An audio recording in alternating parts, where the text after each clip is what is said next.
Guys, Welcome back to Savvy and Sub Scripture series. Woo!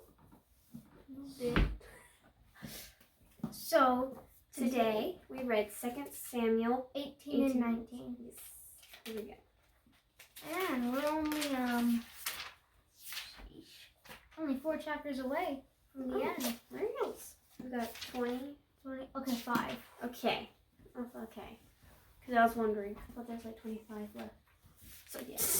25 chapters in Samuel, not 25 chapters in Well, Absalom got killed. Yes, Absalom was killed. Murdered. Whatever you want to call it. And he was it. And then David hears of Absalom's death. And this one actually surprised me. So somebody came and he said, "Can I go and tell David?" And Joab, the leader of David's army, said, "No." Not yet, no, because he's going to be mad at me because he knows I did it. And then he sent another guy and he said, no. He knew that he would tell a falsehood. Oh. And he sent another guy to tell him to tell a falsehood. I'm sorry, I just got... He sent another guy to tell the truth. And the other guy was like, "Well, can I tell David since you already sent somebody else in front of me?" And Joab was like, "Yeah, sure, why not?" The guy overtook him. It's pretty funny. And the guy overtook the other messenger. He'll run. He said, "I will run." I will run. And so, his name was Ahimaz. Ahimaz. Okay, and David saw Ahimaz, and Ahimaz said, "Victory over Absalom." And David was like, "How is the boy?" Wait a minute. How is the boy Absalom, the young man Absalom? That's what he said. And he said, "He is good. He's alive." The other guy came. He was like, "How was the battle?" David asked, "How was the battle?" And the guy said, "We have won." And David said to him, "How is Absalom?" And the guy said, "Absalom is dead."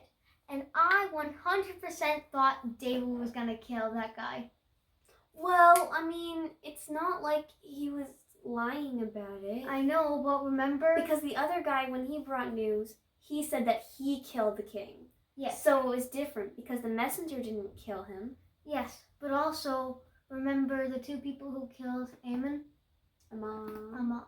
No, you know David, the one that David was at war at to get the kingdom? Refresh my memory because yeah, just refresh my memory. Oh, it's Ishbosheth. Ishbosheth. See? Yeah, there you are. Ishbosheth. Remember he killed the people who killed him. True. So yeah, I was thinking yeah, and then David's grief. But the messenger didn't kill Absalom. Joab. I'm thinking like Joab's gonna die. And then David grieved for Absalom. Yeah, he grieved. And Joab, I thought, was really smart what he said to David. He said, "So you have shown us that if Absalom had won, you wouldn't have cared. Because you're grieving for him. But if we had died, you wouldn't be grieving for us. He is your enemy and we are your friends." Yeah, he did kind of say, "Listen." No, I'm kidding. I'm thinking of something. No, he brought up some good points though. Yeah. And so like David's like, okay, fine. I understand. For Absalom. I understand what you guys are trying to say. I get it. I wasn't very fair. I'm sorry. And then David goes back to Jerusalem. And then we see David's kindness to Absalom's friends by pardoning them.